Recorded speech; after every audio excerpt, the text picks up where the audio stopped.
Hey everyone! Welcome back! I am back today with more Steel Ball Run manga review, you guys. Oh man, it's, you know what guys? I say this every time. I've been saying this since I started watching the show, but it's really gonna get bizarre today. I don't know how else to put it to you. It's maybe the most, I don't know, maybe the most bizarre. Yeah, it's pretty bizarre. It's pretty bizarre. I don't know. I don't want to overstate it, but it gets really weird. It gets really weird up in here for a while. So yeah, guys, we are doing chapters 61 through 65 today. We are seriously making our way through the story. After today, we have 30 chapters left, which is only, what, 6 weeks? The way I've been doing it, which is like kind of crazy when you think about it. Like, it feels like we just started not that long ago. Yet at the same time, as is kind of always the case with JoJo's, it feels like I've known them forever now. You know what I mean? So yeah, just get ready, everyone, because we're definitely gonna go to some places in here, you know? Like, some places aren't gonna be bad, some of them are gonna be pretty bad. I gotta warn you, some are gonna be pretty bad. But we're gonna get a ton of info in this, and just a ton of, like, really just hang on. Like, we're in for it today, guys. Don't worry. You're definitely getting a really meaty batch today, let's put it that way. So before I get started on everything, I do just want to say, if you're joining me early today, you know just what that means. It means you are one of my awesome patrons. Thank you so very much, and as always, I am sending out those big old hugs right through that screen. And if not, still thank you for joining me today. I am glad you're here. I do hope you'll consider supporting me that way. The link to my Patreon is going to be in that description down below. And if you're joining me on the YouTubes, I really hope you'll hit like and also subscribe for me. That does help me and my channel a whole lot, so thank you in advance for that. All right, I'm trying to think if there's anything I need to recap from last time, or that maybe I missed. I think it was last time that we had, was it last time that we had the stuff where the, yeah, the corpse gets, yeah. I'm sorry, like, this batch I'm about to do today was just so much that, like, it completely overwrote all the information on the previous batch in my brain. But yeah, it was last time that we had, like, the corpse got taken and everything, and, like, one of the questions I had was, how does Johnny still have his stand? Because I'm pretty sure everything, like even the little nubbin of the spine that Hot Pants left for him and everything, like, got taken. Like, they specifically said the nubbin was, I don't think they called it a nubbin, but they specifically said that the portion of the backbone was taken in that whole fight with Civil War and everything. So I'm not exactly sure, but I have been told that, like, that might genuinely be an Araki forgot kind of moment, which, if it is, then I'm actually kind of proud of myself for thinking of it, because I usually just go with whatever they tell me. I don't really question a lot. It's just that I genuinely thought I was missing something, and I do try to keep pretty good track of the corpse parts, and, like, who they're affecting, how they're affecting, when, why, blah, blah, blah. And so I actually, gonna pat myself on the back for that one, that I actually asked a good question. I kind of have my own headcanon about that, if that is not something that there is a direct answer to. If there is, then obviously it's just my bad. But if not, I kind of have my own theory, and you'll see this a little bit more. I can show you examples of this in the next chapters as well. I feel like there's maybe some reasons related to the corpse and Johnny having it and everything, that he is starting to actually get his stand, like, almost like he is, I want to say he's earning his stand, but, like, we know that he got his stand because of the corpse parts, but I feel like the more he does kind of, like, work towards his destiny, if you want to call it that, or whatever, you know, the more he's kind of being, like, given an organic stand. Does that make sense? Because everyone else we know, like, Johnny and Gyro are the only two that, like, would not have a stand without the corpse parts. Like, everyone else just kind of has a stand, you know, like, they got a stand. And I'm not sure if that's ever really explained, like, why that is. I mean, we know it has to do with corpse parts, and everyone else has to do with, like, Devil's Palm or one thing or another. But yeah, so anyway, that's the only thing I really felt like I was outstanding from last time that I had to address. But yeah, so we left off on kind of like a low note last time, right? Because they made their way back and they were like, they fell a long way in the race, and like Dio is in first place now because of course he has a deal with the literal devil. And oh yeah, all the stuff with Lucy. I really need you to just buckle up for the stuff with Lucy this time. I am not going to be showing all of it because that's how bad it gets. So I'm sure you can imagine. So, all right, guys, I want to just go ahead and jump right into chapter 61.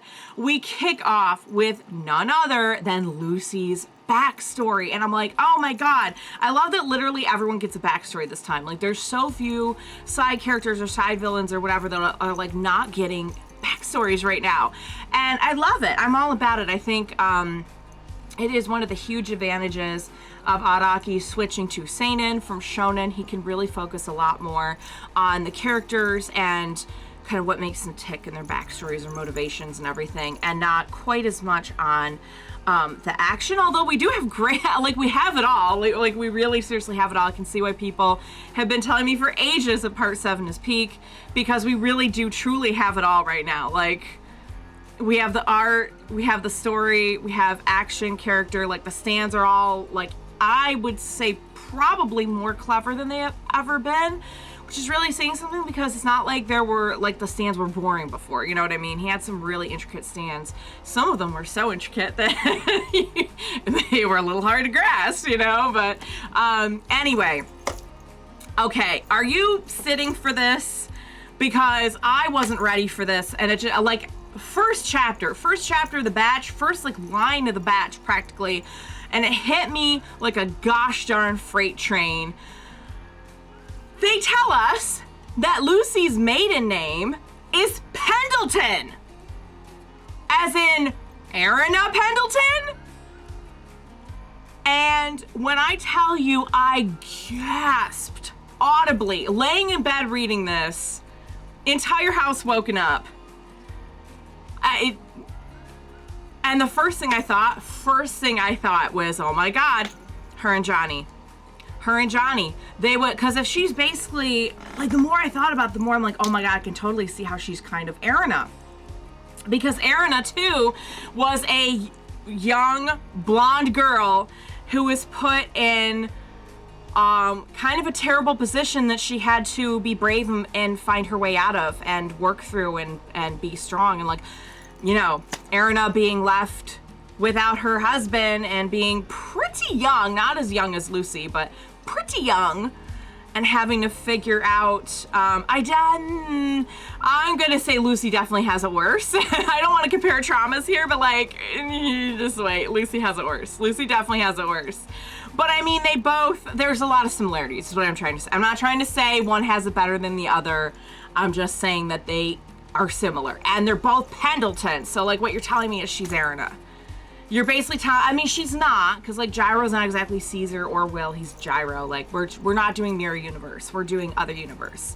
However, I mean, she's a Pendleton. So like, first thought, her and Johnny are gonna get together, because I was worried last time when he got straight up shot that Steven Steele was gonna die, and he's not dead yet as of this.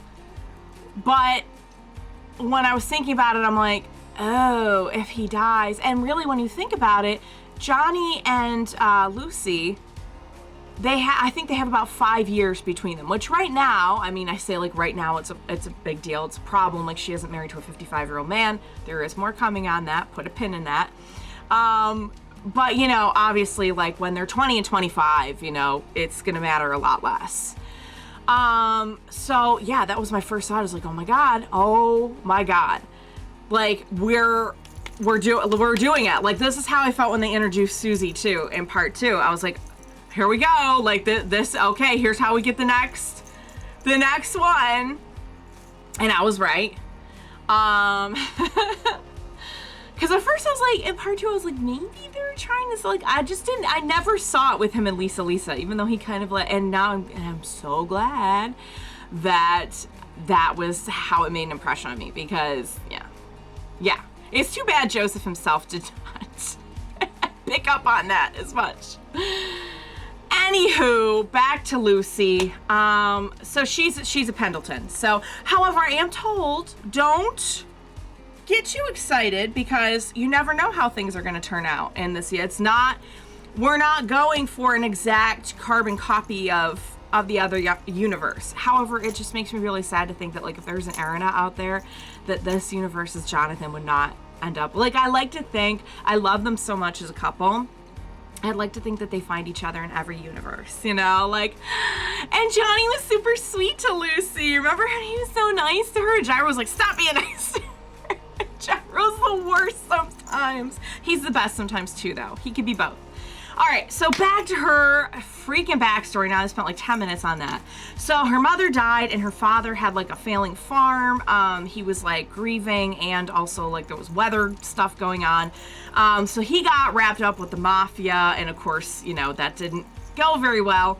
So they needed to take something as payment. So when they come to take something as payment, they could take like the farm, they could take the land. Well, the land wasn't worth all that much, right? Because like the crops aren't growing. So they wanted one of the kids. And Lucy's father couldn't bear to give up his oldest son.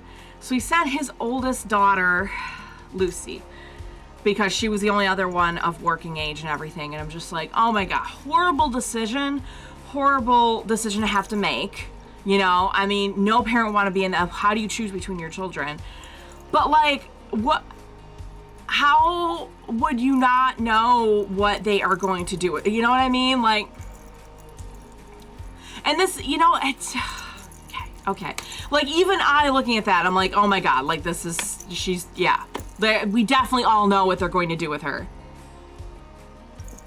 Like, it's totally different kind of work that they're going to force her into. Anywho, so Stephen Steele shows up at the farm one day and tells the father that 5 years earlier, Lucy's words really helped him when he was like at his lowest point in his whole life. And he wants to do something to repay Lucy and her family. So the dad's like, well, you're too late. Lucy's already been sold. And I'm like, you gotta be kidding me. So he begs the dad to let him pay off the debt that they owe the mafia. And for the dad to go and tell the story to the mafia that Lucy's already like taken. Like she's already like, the phrase he uses is damaged goods, which is obviously very offensive, but he's going somewhere with it. He's trying to get her out of this. And he says to tell them that Stephen Steele is legally married to her. And I'm like, oh, is this where we're going? Because I said it first. I'm like, one of the first things they do is the whole Stephen Steele is married to a 14-year-old thing. And I was told, like, yeah, but just hang on, because, like, he's not a bad guy, and I'm like, ah. And when nothing really happened for a while, I'm like, I guess I'm just supposed to go with, you know, he, at different times or whatever, like, it doesn't set super well with me, but, like, you know, this is just a thing that and it is a thing that happened, like, it very much is. Like, people in my own family had, like, giant age gaps, although they were, like, 18 and whatever, but, you know, it's still, like, it's something that happened, especially in the 1800s. But I always said, I really get the feeling that maybe he, did I say this? I really hope I said this. Somebody tell me if I said this in, like, one of my first reviews. That, like, maybe he married her to, like, get her out of trouble or something. Like, maybe it's not, like, a marriage where he's doing all the marriage things. You know what I mean? Like, I don't think I have to spell it out for you. Maybe he, like, because at that time, really, like, a father and a husband had the most power over a woman.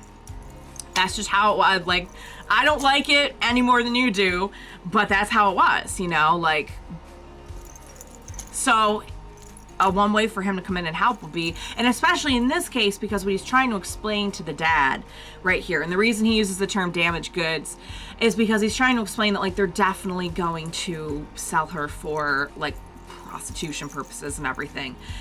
So if she's not he's trying to say that, like, they want her purity, you know what I mean? Like, so if she's not, then they don't have as much use for her, and they'll maybe give her back, or he can get her back. So, the dad is furious about this. He's like, how dare you? Like, and I get that, like, having to go and say that your daughter, but, like, what? You're the one who sold her. He's just making up a story to get her back. Like, I don't know. The dad, I feel bad for the dad in a way, but in another way, I'm like, how would you not know what they were going to do with her?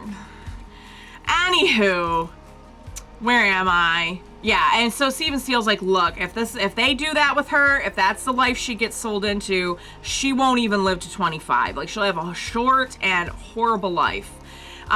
So after that, Lucy became Stephen Steele's wife, and we cut to them talking about everything, and she tells him how she remembers going to see him when she was younger, and like how sad he looked. And she tells him that, like, you know, if you want, like, I'd really like to be your real wife one day. And I'm like, so she really, you could tell, like, she really has love and caring and respect for him. And he tells her, don't ever say that again, and that it was her father that really saved her, which really is, I mean, Stephen Steele had to tell him how to do all of it, but he's trying to, like, build up her dad. I'm like, this made my respect for Stephen Steele go up so much, because he, like, wait till you get to this, okay? Like, just wait for it. So he tells her it was her father that actually saved her, and that he's never going to touch her. Someday when she's older, she can fall in love and be with someone else and go and be with them, and he's, you know, he will set her free.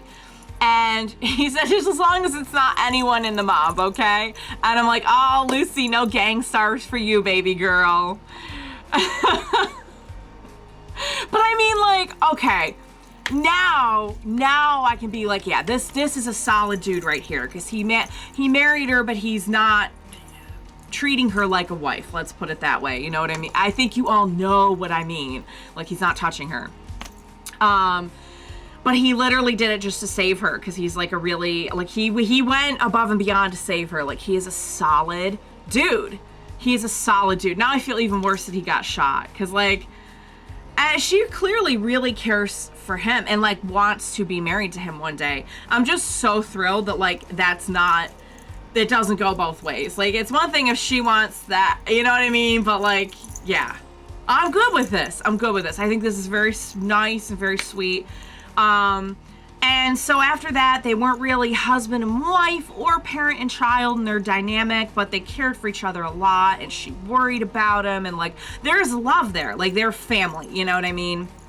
I think maybe, for him, it's not romantic. It's just, true, genuine, like, caring, and, like, you found your person, you know what I mean?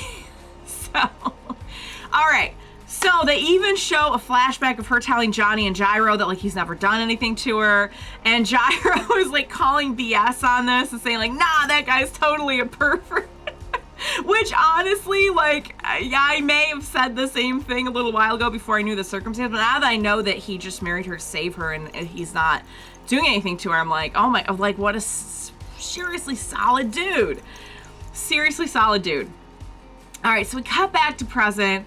And oh my God, by the way, this just makes the whole thing even worse with what we were seeing of the previous chapter. Because going into this, and I even said this, like, when she was looking at the book with the, you know, graphic images and everything, I'm like, okay, well, she's a married woman, so, no, she's never. So now I'm like, this is way, way, way worse. I mean, it's not, I don't mean to say that it would be okay if she had, you know what I mean? Definitely it is never, ever okay to be in that situation. However, yeah, I think you know where I'm coming from. Like, the fact that she just is not at all even has experience with that is, yeah, it adds another dimension to it. None of them are better or worse than the other, okay? I'm just saying, it adds something. So, cut back to present. Valentine, of course, you know, they were, like, embracing and everything when we last saw them. Lucy and Valentine, or Scarlet and Valentine. He thinks he heard or saw something roll on the floor, and he gets up to look towards the door, but the eye is gone. So she figures it rolled under the door to get to the other parts, which she deduces must be in the next room where the door is. So He demands that she answer him about what's going on, but she tries to play it off and like be Scarlet and play dumb and be like, ooh, I want to see what's in there. So he tells her like, stop, you don't want to see what's in there. And he starts to tell her like how cute she's being and how much he wants to kiss her. So she's like, wait, let me ask you something about the race first. Why would the president be so involved in something like this anyway? And at first he tries to like play it off like, oh, it's a big event, it's a big American thing and blah blah blah, but she presses like, yeah, but you've been away from the Capitol for like a while now, like it's really that big of a deal. So he kind of starts getting scary talking about what's gonna happen when the race ends. I just want to point out, we haven't quite gotten to the pinnacle of this, but you may notice in the screenshots that Valentine is starting to look a little bit more like, when they show his body, his face is still looking a little, you know, puffy, but his body is looking like a different shape, like muscular and defined and everything compared to like what we saw before. So put a pin in that, because big changes are coming for his character. And yeah, apparently Araki just decided more than halfway through to like just change his look. So so he starts asking her this little riddle about like, suppose you're at a table and there's 2 napkins in front of you and there's one on the right and one on the left. Which one do you take? And she's like trying to think of the right answer, and she's like, well, I guess I'd take the one to the left. And he's like, that could be it, but in the bigger picture, you're actually wrong, because what it really is whoever takes the napkin first decides which one is correct. And he starts getting really scary about it now, and he starts saying that like basically anything with value didn't have value until someone discovered it and assigned it that value. So he starts asking, what if Jesus was at the table? He'd have to take the napkin first, right? And then he like actually tries back. He's like, whoa, whoa, whoa, that was just a hypothetical. And I'm like, bro, of all the examples to use, you're really blowing up your own spot here. Like, what? So his point is that their rise to power will start after the race ends, whatever's gonna happen when all this is done. So he's explaining like he wants to be the one to take the napkin first. He wants that power. That's going to be his. So apparently this talk has got him all worked up, and he's hitting on her again, and he tells her to take her clothes off. And then he goes to the guards waiting outside and tells them to leave them alone for like 30 minutes. And I'm like, no. So she's thinking like, oh my God, what? I have to get out of here. So, oh, it is this chapter where we see it. Valentine starts to take off his clothes, and like all of a sudden we just had a total style change with the style of his body in this one, and he's like ripped now. He's like jacked.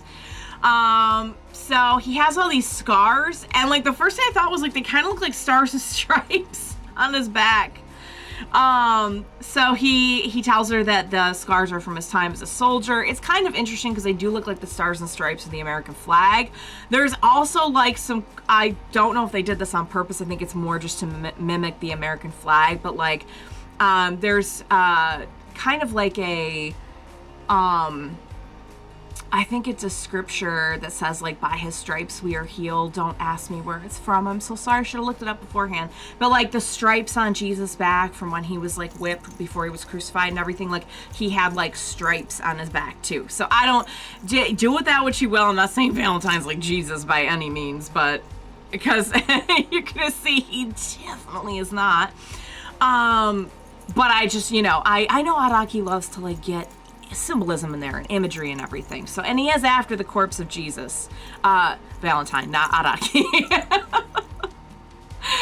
Araki just writes about it. So, where was I? Okay, so she's thinking I gotta get out of here. He's telling her about the scars. And he's trying to he's trying to, I think you know what he's trying to do.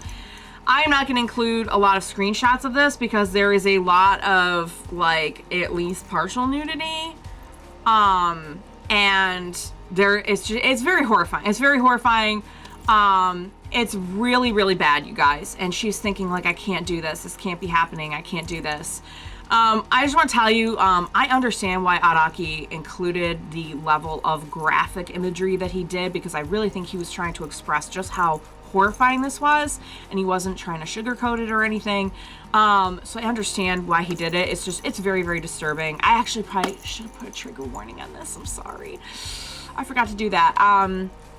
But yeah, like, I get it, but I'm just not, I just don't want it on my video, you know? I just don't want it. I don't like it. I think you all know what's going on, and it's awful, and we'll just leave it at that. So he's starting to. He's not actually, but I mean, this is still horrifying.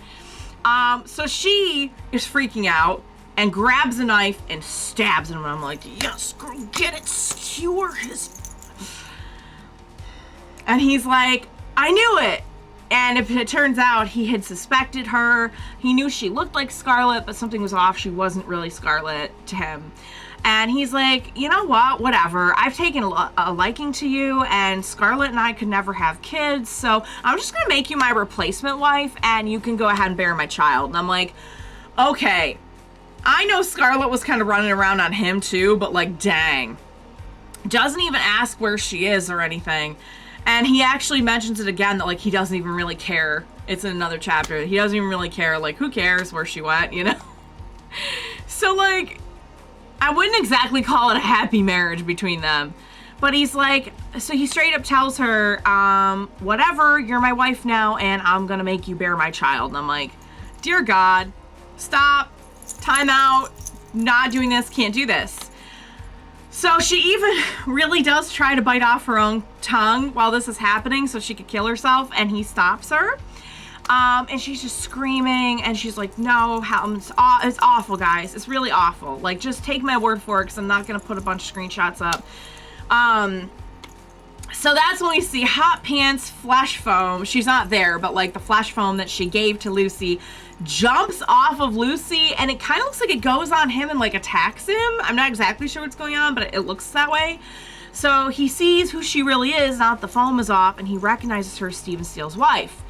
So she takes her opportunity to stab him again, which I'm like, get him, like, go. And it works. He's spurting blood everywhere, and he starts to try and crawl across the floor.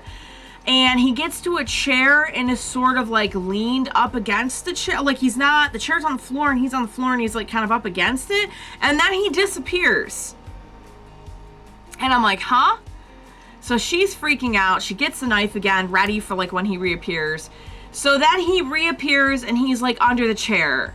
And I'm like, what happened? I don't know what happened here. Like, at first I was like, did he phase through the floor? Like, can he kind of like do the diver down thing and like sort of phase through matter? Like, what did he do? Did he teleport? Like, what is happening here? So she figures out he must be a sand user, and that he's also the devil, and both those things are so incredibly true. Finn to chapter 61. All right, guys. That was a lot in this one. First of all, she's a Pendleton. I went on and on about that. I'm not going to go on and on about it again. We're already like at almost 30 minutes for the first chapter, which is not a good sign for the time of this video, or it is a good sign depending on how much you want to hear me talk. So we get her backstory. We get a lot of new insight into Steven Steele too, and also their relationship, because we can see there's a lot of like, I always wondered like, how did they get together? Like, what is the, like, maybe if I knew the circumstances, I'd understand it better. And for sure that was the case, because he, for real, really did just come in and save her, and he's really just a really good person. Like, he really is. Like, now I feel really, really bad that he's like laying bleeding during this whole thing, and thinks that oh my God. So just imagine, okay, this totally changes everything about what we've seen about them up to this point, because now we know in that scene where he saw her dead, he wasn't like just losing his wife. This was this girl that like he owed his life to, and he saved her, and it was his job to save her and keep her safe, and like literally his number one thing was like to keep her safe and to like rescue her from like, and he's looking at her dead. I mean, that is just utterly heartbreaking. Utterly heartbreaking. Also really, really sad to think he's like a way better person than I thought he ever was.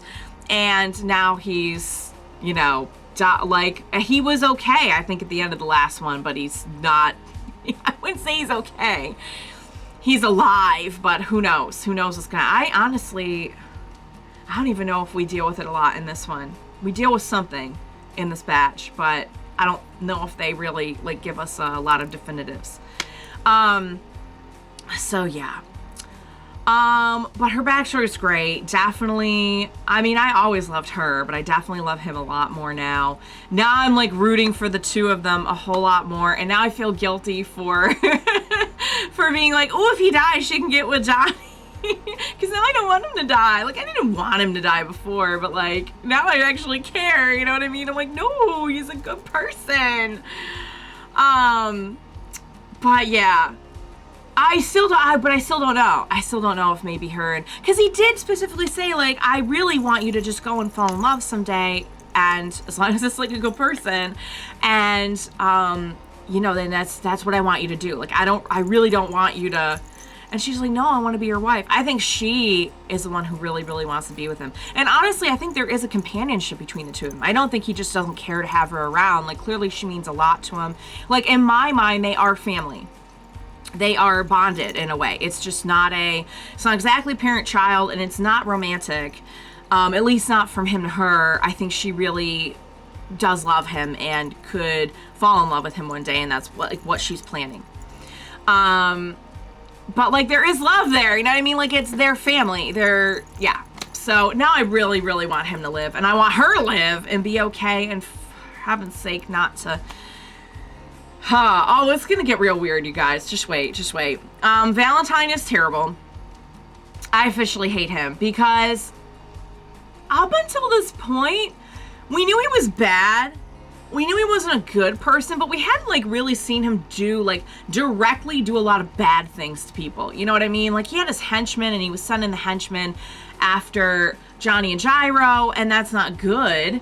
I mean, I wouldn't say he was a good person. Like, we knew that. But up until this point, we hadn't really seen him be like, just show evil. You know what I mean? Like, show true evil.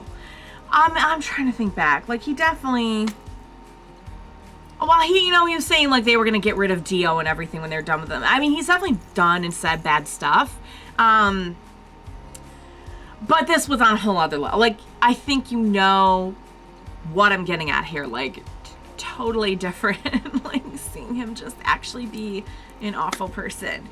Like, to another person, to a person we love. So yeah. So I officially am done with him. He got a big style change in this one. The whole thing with Lucy was just nah. I don't want it. I'm sending it back. I'm sending this one back. Send this one back. Bring me something else. But yeah. So now the cat's gonna die because A, he's the main villain. B, I don't know what his stand does. I'm still trying to figure it out. Because he definitely was gone and then came back. And I don't know if that's like is it a time thing? I don't know. We'll get more into it. But I said a lot about this one already. Granted, there was a lot to talk about. But I want to go ahead and just jump right into the next one. Chapter 62 is actually called Dirty Deeds Done Dirt Cheap. And here's the thing. I knew that was the name of a stand. I didn't know whose it was or like when we were going to see it. Oh, well, maybe I knew.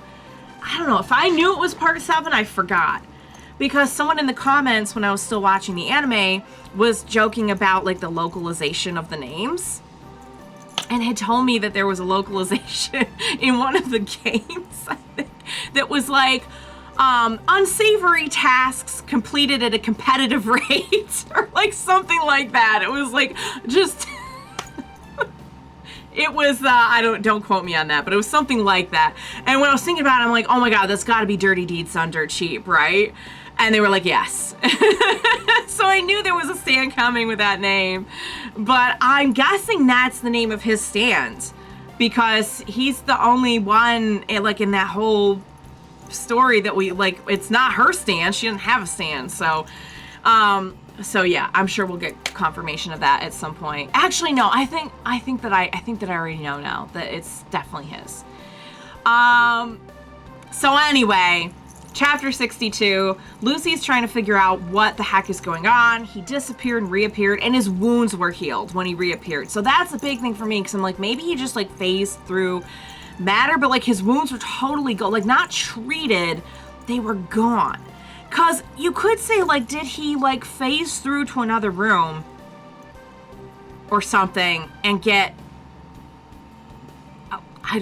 but it wouldn't even be enough time for him to get patched up. You know what I mean? Like, he'd have to stop time, and I'm pretty sure he's not stopping time. I don't know if maybe he went back in time to, like, before it happened and he didn't have wounds. But, like, I have no clue. I have absolutely no clue. I know that he went somewhere. He teleported. He did something. I don't know. I do not know. It's got to have something to do with time, though, right? Because it always has. Well, maybe not necessarily, though, because it could just be his power-up at the end that has a time thing, you know? Or maybe we're not doing time things. Maybe we're done with time things. Maybe Araki is like, no more time things. I have no idea. I honestly have no clue. We'll just have to wait and see. So Lucy is praying. She's praying for her husband, and she's like, please, God, I'll do anything. Just keep him safe. And I'm like, I'm not gonna lie, I was praying a lot during this chapter as well. So his stand appears, and it's looking real standish. Like, this is what, his wound is definitely healed up, first of all, and his stand looks much more like an old universe stand to me. The stands are definitely starting to look more like that and less like they were at the beginning. So I don't know if that was like on purpose, or if Araki just kind of got tired of, he just wanted to try something new with like some more like nature-y animal kind of stands, and then he kind of went back to like the, I don't know how to, I said robotic in the past, but like, I think, you know, like humanoid, but with some kind of something. I mean, they almost kind of look like, I want to say Kamen Rider-ish, but it's not even like that. It's, I don't know. You get it. You understand what I mean. So, okay. I have here my guesses on the stand. I already said that, so I'm going to skip that part. I already said, did he go back in time somehow? Okay, like, this doesn't make sense, but all I can think is he undid the damage somehow by disappearing. Like, something happened in the time that he was gone that undid the damage. Like, undid it. Didn't, or healed it. You know? I mean, like, yeah. I don't know. I'm still trying to figure it out. I think until they show more examples, I'm just not gonna have a clue. But send me your guesses. If you don't know, some of you have read it already, so it might be hard for you to give guesses without spoiling it, unless you want to tell me like what your first guess was, you know, before you knew. But for those of you who haven't read it, like, what do you think is going on? Because I have no flipping clue. So, he goes into the next room where Lucy should be, and he doesn't see her, and she's hiding, like, he's looking for her, because she took off, I guess, and she's hiding on the underside of the table. Like, she's literally like hanging on to the underneath of the top of the table. So he follows a trail of some of her clothes and boots, and he says he's like really intrigued by her and he's not gonna let her get away. And I'm like, ugh. So he manages to get into, or she manages to get into the room where the corpse is, and she's looking for the eye, but she hears his footsteps getting closer. And he's saying, like, Hot Pants must have given you this ability. And that was kind of interesting to me, because I didn't know that he knew about Hot Pants' stand. I didn't know, like, he knew what her stand was. Maybe he found out. Yeah, he must have found out after they had to, like, frame Hot Pants. Probably. Maybe. But but like I wouldn't have guessed that he would know that otherwise. So he's saying, you know, like, if you try to kill yourself, I'm gonna kill your husband, and if you have a family or brothers and sisters, I'm gonna kill them too. And like, honestly, at this part, like, he's closing in, she's shaking, crying, totally a mess. And at this point, reading this, I am like sitting there praying to actual Jesus. Like, please just save this girl. Please, please. Like, please show up. So she's looking for a way out and finds the fireplace in the room. And she's trying to like figure out how she would get up through the chimney, when all of a sudden a bright light shines down and we see the mummified face of Jesus. And I'm like, Jesus, you showed up. He actually did. I was so happy. I'm like, I pray for Jesus to save her, and he saved her. Like, so we see some of the corpse, the eye, the leg, and the arm reaches out and grabs her arm.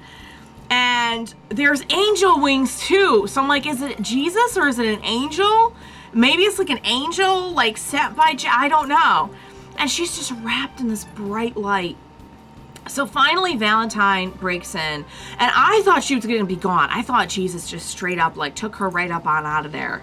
But she's back, she's there, and she's like shaking like crazy, like she's terrified. And he's like, did you see it? I hid it in the chimney, and like now all I need is the head. I have almost the whole thing. And he tells her he wants the right eye back. He knows that Gyro gave it to her. And she's like shaking and like, who is that in the chimney? There's someone in there. And he's like, what? And she said the light talked to her and said she would bear it. And I'm like, please tell me that means like grin and bear it, and not, because he was just saying, I'm gonna make you bear my child. And I'm like, But she said not by Valentine she'll bear it, but she will bear it, and it's inevitable. That's what she was told. So he's like struggling with her, like physically grappling with her and saying like, give me the eye and everything. But when he goes to grab her, he notices, get ready everyone, she's got a baby bump. She's got a baby bump. And as if this couldn't get any weirder, we see the indentation of the mummified head of Jesus coming through the baby bump. What? And now that I'm seeing it, I'm like, okay, we had that whole story with her being a virgin and everything, virgin birth. If any of this is sounding familiar, I think everyone probably pretty much knows the story. If you've seen Charlie Brown Christmas, you know the basics of the story. So I'm like, okay, I see where he's going with it. I said, but it's just the head though. But it's just the head though. And it's very weird, guys. I definitely see what Araki is doing, but it's weird. I don't think he meant for it not to be weird. I don't think he was going in like, this is it's totally on the up and up. So Valentine realizes what she's been given. And he says, okay, this is gonna end once you birth it. So meanwhile, we cut to, by the way, before I go to the meanwhile, we cut to, I do just want to say technically, I mean, this is very, very weird that she is now like impregnated with the head skull. It's very strange. However, in a way, Jesus still did save her because Valentine can't do anything to her now. He wants that head. You know what I mean? That didn't come out right. And he can't do anything to her while she has it. I don't think he's gonna treat her well, but he can't really hurt her. He's probably going to threaten her to hurt others, but like, do you really want to get her upset and nervous when she's pregnant I don't know. I wouldn't take that risk, but I don't. Oh my god, guys, so weird. But anyways, let's get back to it because we're not done with the chapter yet. But yeah, I mean, technically speaking, she is at least safe from death. You know what I mean? albeit this was a really out there way to do it. So, meanwhile, we cut to Wekapipo, who's fighting Magenta. Yes, we're still dealing with that. And he's trying to figure out how to get around him since he needs Magenta to deactivate his sand in order for him to be able to do anything to him. Like, the sand makes him kind of, like, invincible, kind of. That's when he notices something run by, and he's like, what was that, a lizard? And he thinks it's a lizard, but it was Dio! I had to do it. You know I did. Like, we can see clearly that it's, you know, the dinosaur with the Dio written all over it. That's when he tries grabbing the armor off of Magenta, and he sees that he's strapped with a ton of dynamite. So he throws a ball at Steven Steele and says, like, hey, you're gonna feel a little shocked, just hang in there. And he gives the horse's left side ataxia and hardens Steven Steele's body. So the next thing we see is a huge smoky crash. Wekapipo takes damage and lands in the water. Magenta is also in the water, and it looks like Steven Steele took a nasty fall as well. Magenta is going on about revenge and, like, trying to shoot at Wekapipo. And all of a sudden, he starts getting Magenta starts getting wrapped up in wire. And we see that it's from when Wekapipo threw a steel ball at the horses. It's wires and a tire axle from the carriage. So Magenta can't breathe. He calls out his stand.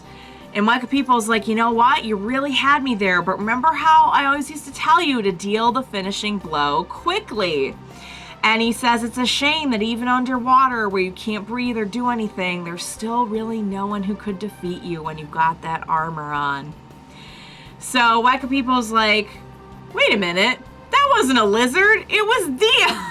It was a dinosaur, and he puts together that it must have been Diego. So Magenta's trying to figure out what to do. He's like, if I deactivate my stand, I'll drown, but I can't get the wires off when the stand is activated, so like, what do I do? Then he remembers that it was Dio who saved him at the Frozen Strait. And he's like, oh, he'll come and save me. And he's like, yeah, if I tell him about Lucy, like, no one knows about Lucy being Scarlet. And, like, if I tell him, he'll definitely like me. And, like, he's definitely going to come for me. And I'm like, I don't like Magenta, but this is almost kind of, like, sad. Because you know for a fact, like, Diego's not coming for him. I'd be really surprised if he did. So, Wekapipo is tending to Steven Steele's wounds, and the narrator says that eventually, as time passed, Magenta stopped waiting and stopped thinking. And I'm like, oh my god, he truly got a Cars ending. He truly got the Cars ending. Like, even with the stopped thinking thing, direct line from that, Finn chapter 62. All right, guys, another really packed chapter here. We saw Valentine's stand for the first time. We found out the name of it. We had some really awful stuff going on. But, I mean, Lucy just keeps on, like, she's in these horrible situations, but she keeps on, like, just kind of pressing through them and getting out of them, or, like, someone always kind of appears to, like, help her, or she figures it out herself, or, like, she's hanging in there, you guys. And I will say now she's got just an awfully bizarre fate. No. I really don't even know, like, what to do with the whole pregnancy thing. Because I know, like, what he's kind of going for. Like, it's supposed to be sort of a symbolic or, like, similarity or something to, like, you know, the way that Mary was a virgin and birthed Jesus and everything. It's just, I think it's just, like, it being the head that freaks me out a little bit. You know, I mean, the whole thing is a little bit freaky. The whole, like, sudden, unintended pregnancy thing. It's a little weird. It's very weird. But it's even weirder that it's just a head. I mean, I think it's just a head. That's what we saw. And that's, like, it's not the whole corpse, because the whole corpse is there.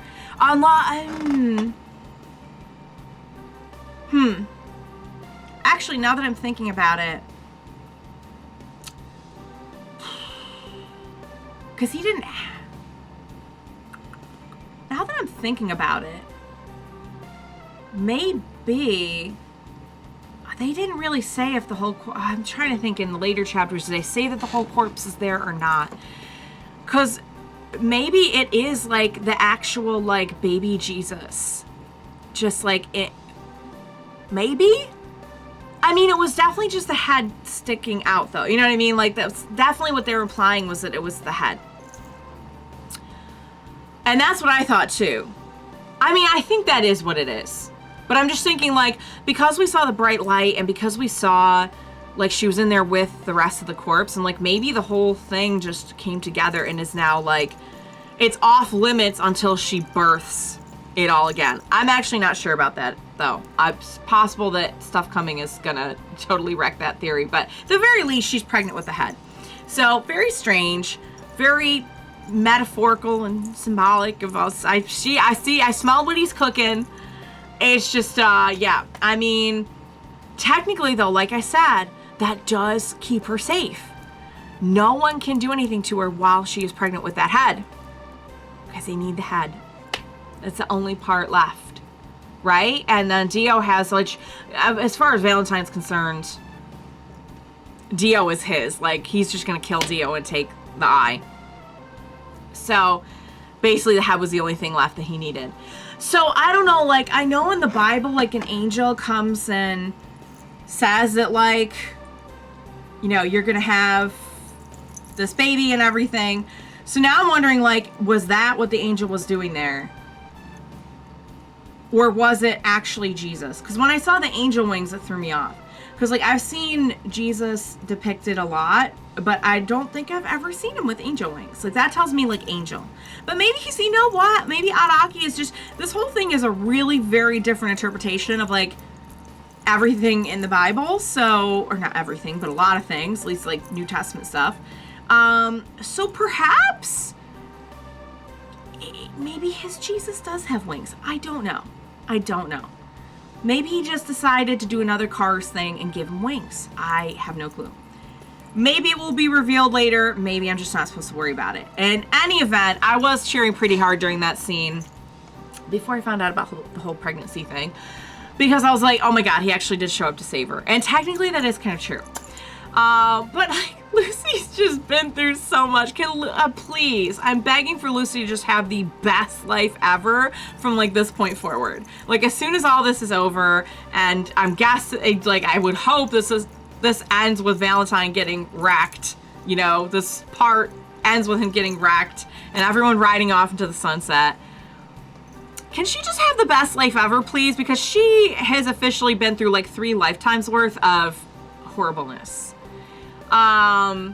So yeah, also we have Magenta, get the Cars ending, which I gotta say, I was not a fan of Magenta, cool stand, cool design and everything, but I didn't really like him as a person, so I'm not like broken up about it.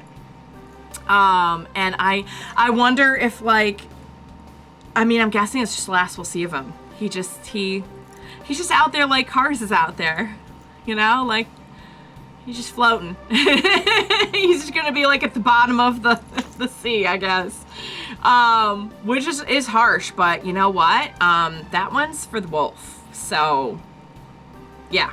The wolf that actually didn't even die. Like I want so much revenge for this animal that actually ended up living, and I'm presuming is probably fine. He still shot him though. Wekapipo was really cool in this. It was really cool to see him like fighting on our side. I think Steven Steele's okay. Like he was tending to his wounds, but like even here we don't really like know if he's gonna be all right. I hope he will be. What else? The stand looks kind of like a bunny. The stand has like like rabbit ears, kind of. It's cool looking stand. And I'm kind of glad to see that we're going back to like the old way of doing stands. I enjoyed while he was like flexing and just doing different like looks and everything for the stands, but like, I don't know. You know what I feel like? You know what I honestly feel like? Remember that chapter a little while back where we had the pictures, like the explanations of the stands and the pictures of like everybody from the old universe? I feel like because Araki was able to, and I've said this before, because he was able to creatively spread his wings a little bit, I feel like he has more love and attachment here for a lot of the stuff in the old universe than he did when he was sort of like more or less just forced to keep churning out like Joestars of this lineage, you know? Which, like, it sounds kind of negative when I say it, but like think about it, you know? Like I do have creative pursuits, and I know when I'm doing the same thing over and over and over, and I'm just kind of like, it kind of kills your creativity, or it can at least make it not very fun for you. Like, even if you're still putting out a good product, which he always did, in my opinion, if it kills your passion, it kills your passion, you know? So anyway, I was glad to see that, but I still have I would love any theories that you have that obviously are not spoilers on like what the heck his stand could do. Cause like in my mind, I feel like I'm not looking at it. I feel like I'm not seeing the big picture yet. So like maybe I'll just wait and see, you know, like what they give me next is like a hint. Or maybe they'll just tell me, I don't know. I have a feeling they're gonna stretch it out. I'm sorry, I'm like, I got indigestion from all the Lucy stuff, you guys. I have heartburn over all the Lucy stuff. Okay, so that's pretty much it. You know, we get the stands, we get the pregnancy, we get the thing with Magenta couldn't happen to a nicer guy. And now we know too that Magenta is kind of like paired up with Dio. Dio was the one that saved him, I guess, back at the Frozen Strait. And yeah, they're working together. So, which makes sense because so is like Sandman, and I'm sure Dio's being given like a lot of resources for his mission while they're still keeping him around, you know, until they decide to just get rid of him. So that's pretty much, I think that wraps it up. Okay, chapter 63 is a really fun one. And we had like 2 really big, dense, heavy chapters, ton revealed, just a ton going on. And chapter 63 is just this real, it's like literally 4 pages. I'm gonna end up in like, all the pages are gonna be here because it's so short. So you're gonna get to see the whole thing. But it's called 7 Days in a Week, and it's just really fun and silly and amazing.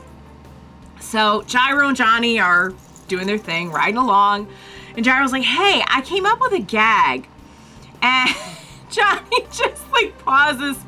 He's just like, you can tell he's just like, here we go again. And I love the rapport, because back during the pizza mozzarella thing, I honestly thought Johnny was impressed, and you guys had to tell me, like, no, he's just kind of, like, going along with it for Gyro's sake. And ever since then, I kind of can tell that, like, he's sort of going along with the jokes just to, like, be nice to Gyro. But he's really, like, worn out on Gyro's sense of humor.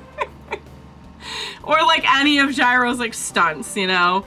And meanwhile, I think Gyro thinks he's, like, an amazing entertainer, you know? I think he is. He entertains me. So Gyro's setting it up like, you know, okay, so I'm going to go through all the days of the week, but then like by certain ones, I'm going to be stupid, and by other ones, like I'll have an espresso, and then I'm going to add a sugar to it on another day, like all this stuff. He's like setting the joke up so hard. It's like, if you have to set the joke up that much, it's probably not a very good joke, but okay. So he's going through the days of the week in Italian, which is already really fun and cool just to see and hear. And then he gets to the stupid part, like where he goes stupid, and the face he makes is just like, if this is not a meme everywhere, then like the whole internet is wrong. The whole internet is just doing it wrong. This face is priceless, and I love it. And he just keeps going with the joke, and the faces get more and more exaggerated, and he's just, it's just so stupid. It's just so funny though. Like when he really wants to get goofy, he's just a complete clown, guys. He's wow. So he finishes, and Johnny is just writing it down, like just deadpan, and just writing it down, and he's like, wow, so cool. Like, it seems like you had this great week and you totally lost track of time, and like, whoa.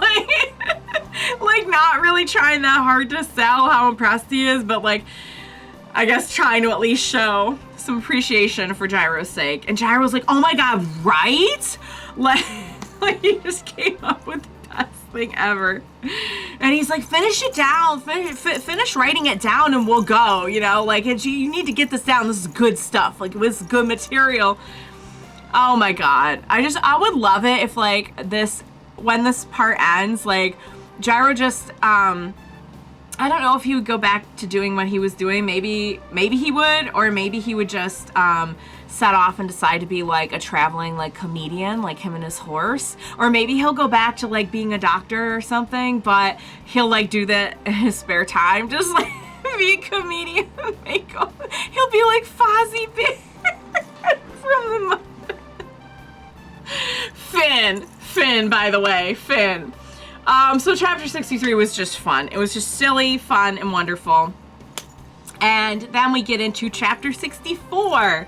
So the first 3 pages are these little bios on our major characters. It's kind of cool. It includes their ages, backgrounds, motivations. It's all stuff we know. But I figured I would just like go ahead and just make sure that they're included anyway. So, and one thing that I noticed a lot was like they're very varied in ages. Like Johnny is 19. Well, Lucy's the youngest, but yeah, so I think they showed Lucy too. So it ranges from like 14 all the way to like 53, which is Stephen Steele. And it's one of the things that I really enjoy about JoJo's anyway, is just that we get characters of like lots of different ages. It's something I always really liked about it, especially like in Stardust Crusaders. We had, you know, just like we could have a cool story with people who weren't just all, you know, like high schoolers. So I appreciate that. So I figured, you know, yeah, like that's cool. Like, why not show that? Then we get into the actual story. Gyro actually tastes some poo from a pile of horse poo. And he even says while he's doing it. And I'm like, no! I thought it was weird with the cherry. I had no idea. And he's like, yeah, this is his horse, all right. Because they're looking for Dio. And I'm like, I have so many questions. Like, how would you know the taste? How would you know? Were you tasting it before? Do you always taste horse poo when you see it? Do you know every horse's brand? Like, I have so many questions. He spit it out when he was done. Okay, to be fair, but still. Gyro it's really, you never know what you're gonna get with him. He's either like the hottest guy in the room, or he is literally eating crack. He's either like wonderful and trying to save people, or he's yelling at little girls. Like, there's no in between with this man. So Gyro eats poop, or tastes poop. So anyway, Gyro's asking if he's asking Johnny if Dio will really give Valentine the eye, and Johnny's like, no, I think he would probably take the guy out before he really turned over the eye. I think he's just using him. Of course, we, the audience, know that Valentine is just using Dio as well, and he's planning on taking him out when he's done. So Johnny notices a horseshoe print in the brick that they're riding on. And he says he had noticed like the same one a while back too, so it's like suspicious. So they think that maybe Valentine sent someone to keep an eye on Dio. And they're in Philadelphia outside Independence Hall, and they spot Dio for a second. They're like looking for him from far away. So then they spot like a peepo who they figure must be after Dio, but they wonder like why he's not looking for Lucy. Of course, we know the answer to this, but they're like, wait, we asked him to go like protect Lucy. Boy, they wait until they find out everything that's been going on. So Johnny's like, all right, let's go mess Dio up, take back the eye. But he asks Gyro, you know, I want to know what you'll do during this fight when he starts fighting back. So we flash back to like when Gyro was begging Johnny not to destroy the corpse in the last fight, in the Civil War fight. So present day, Johnny says like, look, I'm gonna shoot him if I have to. Like, I don't have any problem with that. And Gyro yells at him and tells him like not to kill Dio. And Johnny's like, what? and he gets the flame in his eye again, like that flame, like that cold, like killer look. It's like, whoa. So Gyro grabs Johnny and he's like, look, we're here for the corpse parts. That's the only thing we're here for. We're not terrorists. And Johnny agrees, but he's thinking to himself, like, I really hope it's just as simple as taking the eye and not having to, like, do anything else about it, you know? Which, to be fair, like, all these people are willing to kill them, so, like, what do you do? Of course, we had the same thing in Star Wars Crusaders, and I was just saying this last time, that, like, all those people apparently lived, and I'm like, how did they live? It makes no sense. But they weren't, like, killing them, I guess. Technically, I don't know. So they're trying to stake out Dio, and Johnny notices a horse behind one of the buildings, and then someone comes up behind Gyro, someone we haven't seen before. Then Valentine starts coming up from the other side to Gyro, and he's got a stand out and everything, and Johnny's like, what? Why is he out in the open? And he's trying to yell to Gyro to, like, get him to notice that someone's behind him. So he goes to fire, but someone shoots him from behind, Johnny. And we can't tell who it is, but Johnny is wrecked, like he is shot. So we end with the shadowy person standing over him with a smoking gun. Finn. That was a short one. And honestly, this is just kind of setting up the next fight, I think.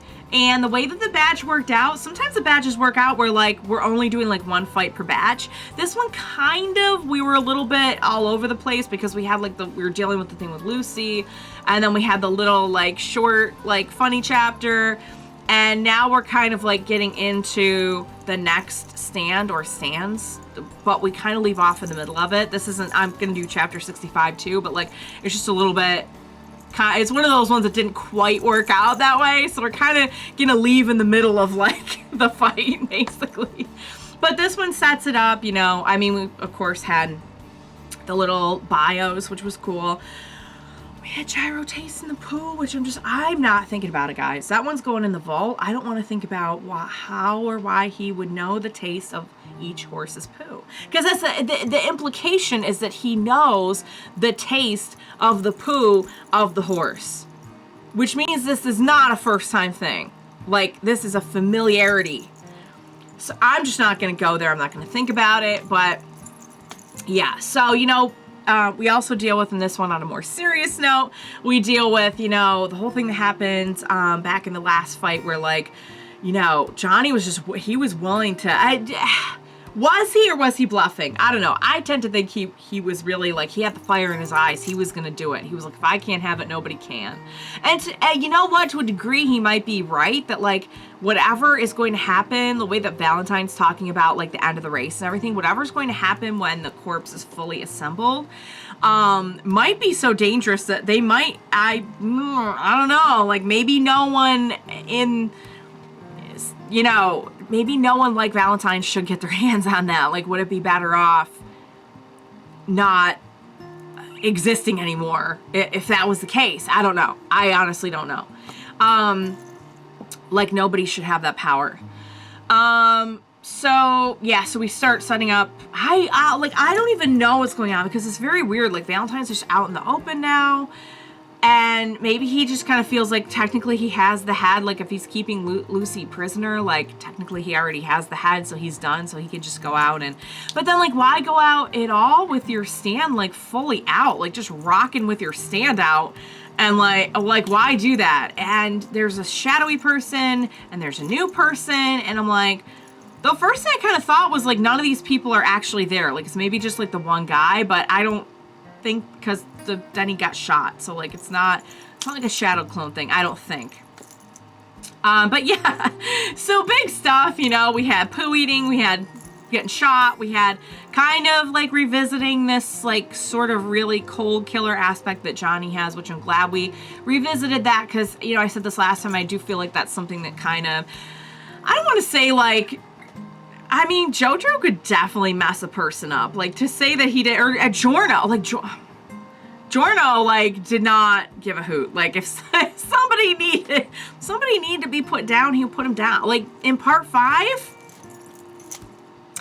we weren't sparing people. Let's just put it that way. We, at least not everybody. Like, we didn't, you know, I mean, the 7-page Muda, everyone, like, of course, even that was like, then he got thrown in the trash and everything, so. But anyway, my point is like, yeah, I mean, Pulpo was a really great example of that. Like, so he's not the first Joestar or person in the Joestar line to be like, I really don't mind putting somebody down. Like, if I need to do that, I will do it. And to be fair, like, everyone is coming at them with the intent to kill. I mean, that's always how it is in a stand fight, though. And, like, I don't know. Like, part 4 would never. You know what I mean? Like, they always found ways around it. Like, even Angelo. And if anyone deserved to be taken out, it's him. Then again, he's, like, in a perpetual state of living death, which might be worse. I don't know. You decide. You decide. So anyway, that was a short one. We're basically just setting up the next fight. We didn't really see what anyone's stand was. We just know we saw a couple of random things. So chapter 65, Johnny wakes up. Like, I don't even ask how he has been shot at so many times. Like, they have both just gotten so many, like Gyro had an artery open at one point. Like, they're somehow still alive. So I think we're just going back to, like, part 1 rules, kind of, and like the first couple of parts where like people could just have these horrible injuries and they were okay. Like, just don't worry about it. It's but a mere flesh wound, you know. So Johnny wakes up, there's blood everywhere, and he's like, huh? I got shot? And I'm like, you think? So Gyro sees someone behind a tree, but this new guy, this new, you know, presumably stand user, is in front of him. And Gyro tells him not to move. And the guy just sort of like puts his hands up like he's surrendering, which we all know he's not. Meanwhile, the shadowy figure with the smoking gun is still standing over Johnny, and Johnny tries to fire at this person, but they shoot right at his wrist. And so Johnny ends up firing upwards instead of at the person because his wrist was like pinned to the wall when he got shot. So it ends up just going towards like a chunk of stone that's like up above him on the building he's up against. And I was kind of hoping that the stone would fall on the guy trying to shoot him, but it didn't. That would have been really cool though. But Johnny's freaking out. He's like, you're like, how is that possible? And I'm like, what? Like, who is it? Like, because all they're showing is like a shadowy figure. I'm like, what's going on? Is this somebody we know? And so then his legs are starting to move. And he tries to shoot again, but the person shoots him instead, and Johnny's just like wrecked. Like, it looks like the life is leaving his eyes. So Gyro hears the gunshots and is yelling out to Johnny, trying to figure out like how many of them there are. Like, there's a guy in front of him, there's a guy behind the tree, there's a guy with Johnny. And the guy in front of him starts manifesting this sort of like grid with like letters and numbers. And so we cut back to Johnny, and the person who shot him like has his foot, or their foot, because we don't really know who it is, on Johnny's wrist and takes a shot. But Johnny swirls his whole face. It's so weird. I can't describe it. Just look at the screenshot. Swirls his whole self into infinity as the shots start to hit to like get out of the way of it. And he sucks himself into a gutter using his like infinity thing. And the person shooting at him notices that his legs are moving.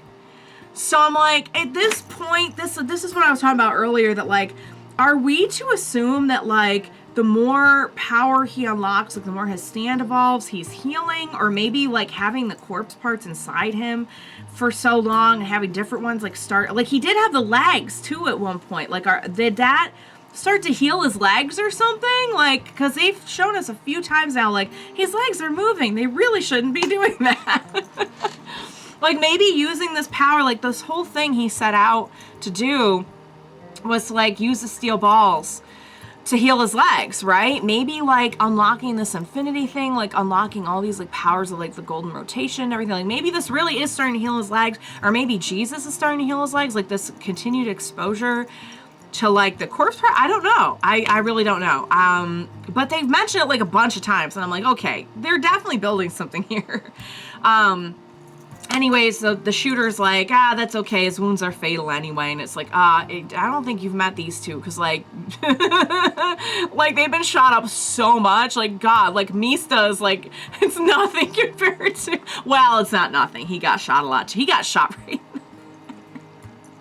Oh, my God. I can't help but think of other parts sometimes and just be like, do you remember when that happened? Like, that was so freaking wild.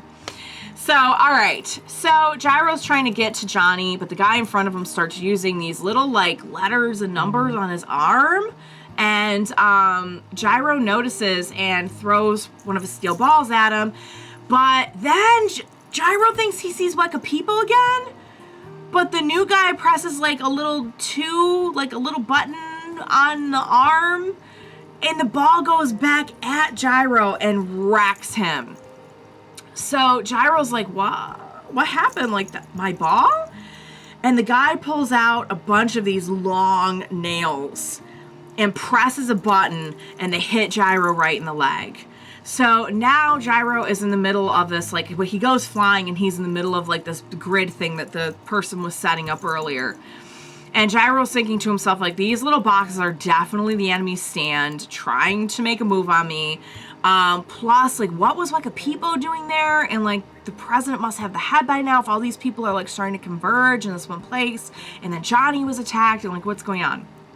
So the guy presses another button on his arm, and now there's a bottle of poison. Like, it's literally like the little bottle that they sell at Halloween and, like, the Halloween props with, like, the little thing, and it's got the cork and it's got the skull on it. I mean, it is textbook poison. Like, it's like cartoon poison. And Gyro's like, whoa, like, cut that out, don't do that.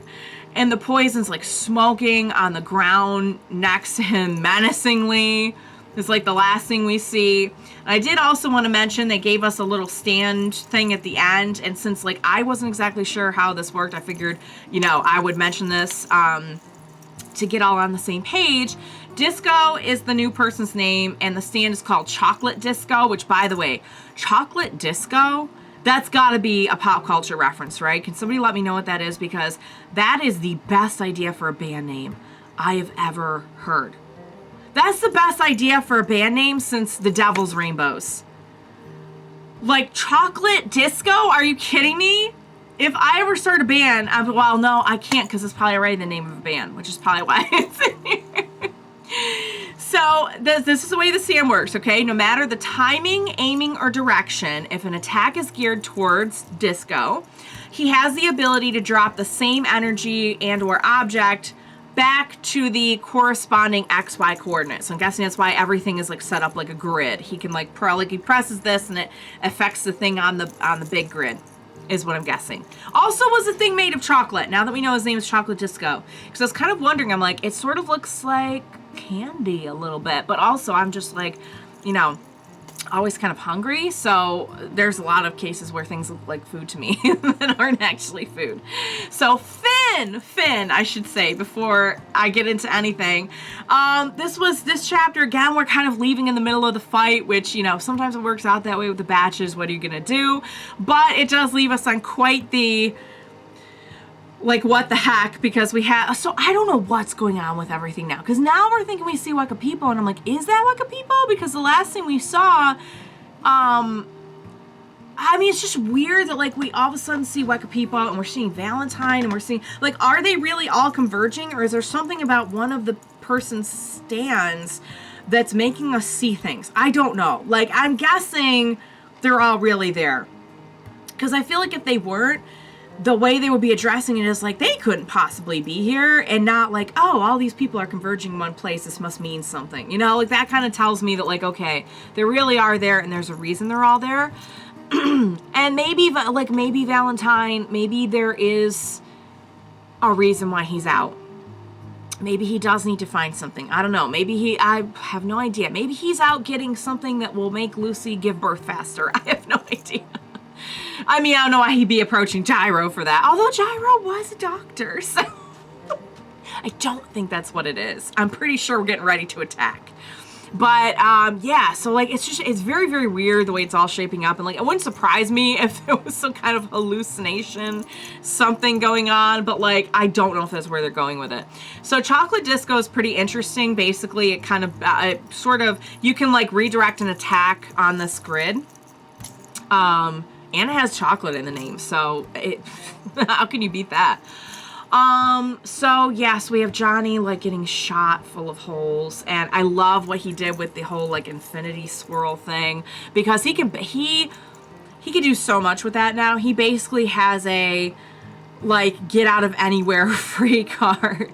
And you know, now that I'm thinking about it, I don't think it's that Valentine's stand does anything with that, but what if it was something like that where like we're dealing with, but the thing is like even the Zeppelis hadn't figured that out. But you know what I mean though? Like Johnny technically can like move through infinity and sort of like disappear and reappear too. You know? And I mean, technically that is his stand doing it. So what if like, what are the odds that both their stands can do that? Or maybe like the stands were influenced by the corpse parts so much. Because we know like Johnny has spent so much time with corpse parts. And is like driven towards them. And has like had firsthand experiences with Jesus. You know? I don't know. I feel like I'm reaching. Because I know it's because of the golden rotation that he can do that. But like, what if Valentine also spent a lot of time around these corpse parts. And also can like move through infinity? Does that make it? I feel like that doesn't make any sense. I feel like that's probably not what it is. Because two people can't have the same stand. But I'm just saying, if we're introducing this concept that like a stand can be so heavily influenced by objects, then like what if it is something like that? That still doesn't explain how his wounds were healed though. Because he was definitely bleeding out, what Valentine was. Then again, I'm sure Johnny will be just fine too. But that's probably going to be for like a whole different reason other than something having to do with a stand. I don't know, maybe we'll run into Hot Pants again. Like, where's Hot Pants at right now? They actually said in the beginning here that, like, she withdrew from the race and everything, so I don't even know where she is now. Probably just out looking for... I'm surprised she's not there. Like, Dio's there, Wakipipo's there, Valentine's there, a bunch of other people are there. Johnny acted like he knew. He acted like he knew who that was. Didn't he? Or am I going crazy? I might just be going crazy. I don't know, you guys. We had a lot of weird stuff in here. Maybe I'm just, like, mentally fried. But... I don't know. You tell me. So, all right, guys. So that was chapter 65. Overall, just going through the highlights of this batch, we got Lucy's backstory. We got the story of her and Steven Seale and what was really happening, which I love. I said a lot about this already. We got a new look for Valentine. We got his stand. We got probably some of the most disturbing scenes, I think, probably ever. I don't know. This is Jojo's we're talking about, but I think definitely some of the most, I think this was the most we've ever focused on it. You know what I mean? Because, like, we had, like, we knew awful stuff with Angelo, you know? And we saw, like, Ringo and everything. That was very disturbing. But we never, I feel like we didn't focus on it quite as much. Because, like, they're not going to be up here. But, like, there was a lot of panels of just, like, horror. And again, I understand to get the point across why it was like that, but just, like, dang. Like, that might be really seriously some of the most disturbing stuff. To date, anyway. I don't know. Like, I really hope he doesn't top himself with that in, like, parts 8 and 9. I really hope not. Oh, yeah. You know, I'm not even going to put it out into the universe because I feel like I just jinxed myself by saying that. Jesus showed up for Lucy, and possibly, I think, also an angel, and now she's pregnant with, yeah. We all know that. We all know that part. Magenta got the cars ending. Couldn't happen to a nicer guy. Right? Wakipipo was pretty cool in this one. I love the little short chapter. It was just so silly. Like, with all of this going on, we absolutely needed we needed a little skit from Gyro. Like, we need his humor. The world needs his humor. It really does. The world is a better place with Gyro in it. It really, really is. Thank God for him, even though he could be awful sometimes. Like, I finally found someone worse for me than Joseph. Actually, no, Diego is probably the worst person for me. Yeah. Anywho, So we set up this new fight with Chocolate Disco taking on Gyro, somebody taking on Johnny, and there's still somebody else behind the tree. I think maybe the person behind the tree is supposed to be Valentine. And also like Wekapipo's around there. And also Dio's around there. So like, I don't know who it is behind the tree, but I'm guessing the way that they were like, they looked like they were coming and doing like a pincer attack on Gyro. You know, like I think that maybe the person behind the tree is Valentine. And if he can disappear and reappear, then maybe he's just being particularly stealthy. I have no idea. So yeah, so that was chapter 64, and then chapter 65 of course ends with, you know, kind of the beginnings of like really getting to see Chocolate Disco, the stand, and getting further and further into this fight. Johnny's now in a gutter, I guess, trying not to bleed out. Gyro's trapped in this little grid thing. There's still a bunch of people at large, presumably on the attack for us. Wekapipo's not, but I think he's like the only one. So yeah, guys. So yeah. So we know where the head is. We know where the head is. I just like, what is, so like Valentine doesn't even, so then why does he even, so if you're Valentine right now and you've got the head and the whole rest of the corpse basically, except for what you're, oh, maybe he's coming to get the eye from Dio. Maybe that's what he's doing. I assumed he was trying to attack them, but like, my question was going to be like, why attack them if you have the whole thing is just for the parts, right? If you have all the parts, why even bother with them? Like, you're done. You're good. He must be coming to take the eye from Dio. That's probably why. That eye is the last thing. Like, Dio is now kind of the most important person in this story, because literally the only thing that we need now is the eye. I know Valentine kind of considers it already his because Dio's working for him, but I think Johnny's right. I think Dio will just do whatever he has to do to suit himself, and I don't think that's his bargaining chip. I don't, like Johnny even said that, like, I don't think he's planning on giving that up without a fight. Here's the thing, if Dio is okay, just follow my logic on this, okay? If Diego's the last one with the corpse part, and he doesn't want Valentine to get it, and we don't want Valentine to get it, kind of feel like the natural thing to do would be to do a team up. Could we still make Diego an honorary bro? I don't know. You tell me. Or don't. or wait and figure it out with me. I don't know. But that kind of makes sense, right? I feel like it would. So yeah, guys, that's about all I got for this one. Lots of disturbing stuff, lots of big reveals, lots of good stuff. The art was fantastic in this one. We had so many like face. He loves the face. Oh my God, him in the face.